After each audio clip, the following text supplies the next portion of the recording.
I was on the phone every day, spending $1,000 a month on the telephone. Oh my God. And till everybody, all my friends and family was like, yo, you got 10 years. You got a 10-year prison bid. Like, you got to make this money stretch out. You know, we working people. So I had to come to grips with reality. Like, hey, since I slipped and I messed up my life and was out there hustling and had, you know, a nice amount of money on a daily basis, you know, my family and friends, they square. You know, they don't know nothing about what I was doing. So they're sending me their hard-earned money. So I had to take that in consideration. Also deal with the fact of every day I wanted to call my kids.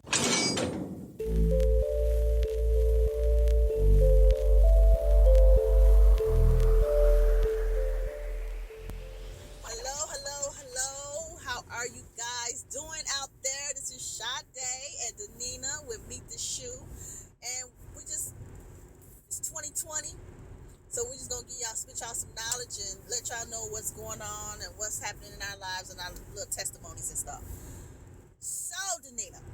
What's up? Now, this here topic will be on 90 days, in your first 90 days in prison. I know I was like still in a mental shock of like, I can't believe this is happening. I mean, my body was there, but my mind wasn't. What was your emotions? What you was going through in those 90 days, you know, of being in prison? Well, I had to start adjusting to that phone system. I hated it, you know. Me being federal, I got shipped from Minneapolis to Oklahoma, from Oklahoma to Fort Worth, Texas. When I got there, they put you in a dorm. You know, after you go through intake, you go to the dorm. Okay, so my first 90 days, I was on the phone every day, spending $1,000 a month on the telephone. Oh my God. And till everybody, all my friends and family was like, yo, you got 10 years. You got a 10-year prison bid. Like, you got to make this money stretch out. You know, we working people. So I had to come to grips with reality. Like, hey, since I slipped and I messed up my life and was out there hustling and had, you know, a nice amount of money on a daily basis, you know, my family and friends, they square. You know, they don't know nothing about what I was doing. So they're sending me their hard-earned money. So I had to take that in consideration. Also deal with the fact of every day I wanted to call my kids, talk to my kids. I couldn't see, touch, or feel them, you know, so I wanted to talk to them every day. So, yeah, that was my first 90 days was probably the hardest time. On top of that, I was letting go of a relationship with my baby's dad. So I had to detach myself from that. So I would do stuff like listen to a lot of rap music, work out all the time, you know, stay on the phone, crochet, knit. Oh, yeah. I first started learning how to do that when I was in the county jail. My first 90 days was in the county jail. I went to the prison a year later, so that's a correction on that. Right. My first 90 days in the county, I was in Minnesota, so I still would stay on the phone all the time. I would like my visits. My mom and my kids and my friends, everybody would come up and visit me. Every time there was a visit, I got a visit. So my first 90 days wasn't as rough as it was for my first 90 days when I got to prison. My first 90 days of being incarcerated was okay because I was still in the state of Minnesota and I was close by. So, but my first 90 days of prison was hell. So you got visits? You wanted visits at the time? When I first got to the Texas? Yeah. No. I wasn't worried about a visit then because I knew it was going to be costly. And I was trying to take things into consideration. Like I said, when I got there and I spent that I spent the $1,000 on my first 30 days of being incarcerated down there. Yeah, my family had to check me. And so by the time it came 90 days, I had come to a routine of I called twice a week unless it was an emergency. Now, tell me this.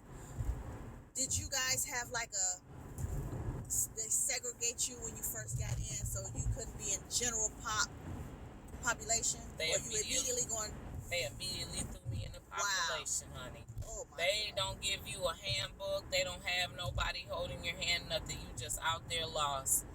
And the best thing for you is to be quiet and observe. Right. That's the best way you could do your prison time.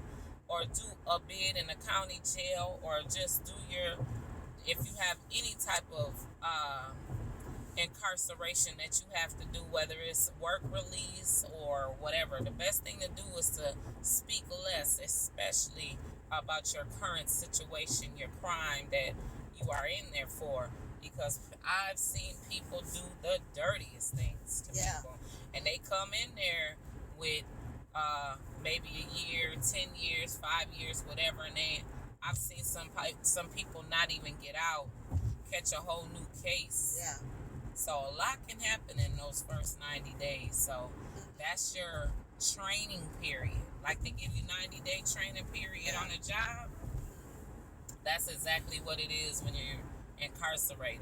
So for us as women, we go through a lot of different emotions and stuff. And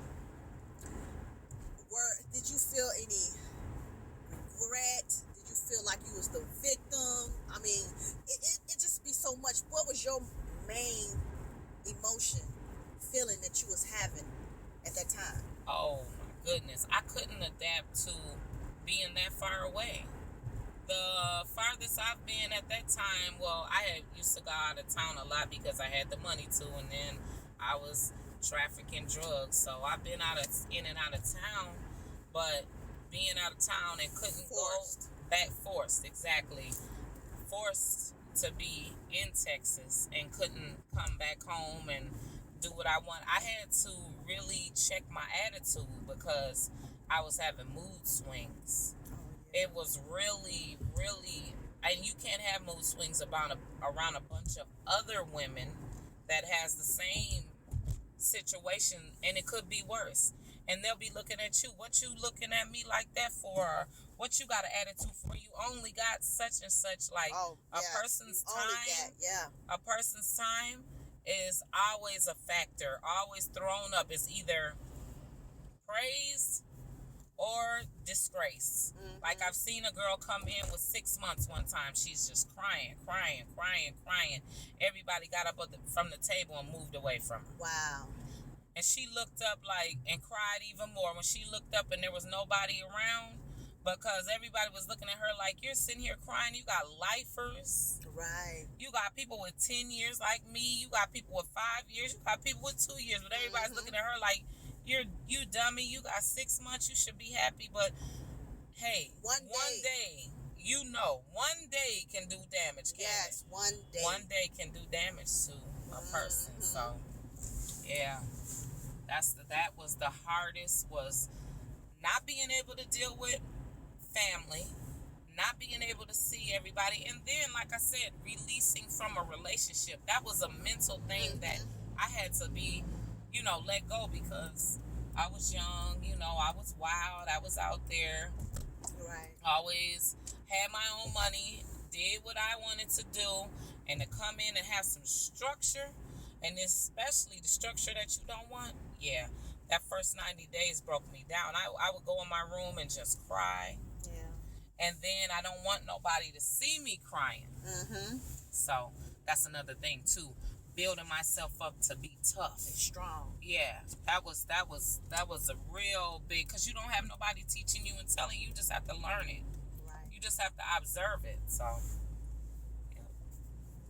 Cool. How was your first 90 days? I mean, by you being in the state, it was a little different. When we go to the women's facility here in Minnesota, they have an intake process. Okay. So we all go to a class every morning at 7, 8 o'clock in the morning, and they go through the Shakopee handbook.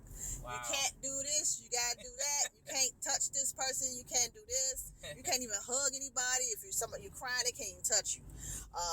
You can't even go to the bathroom and the gym without asking. Everything you did, you had to ask for permission. Whoa. Everything. So wait, hold on. So you didn't have a bathroom in your room? Or in my room, unit? I did in the unit, but we couldn't go into the.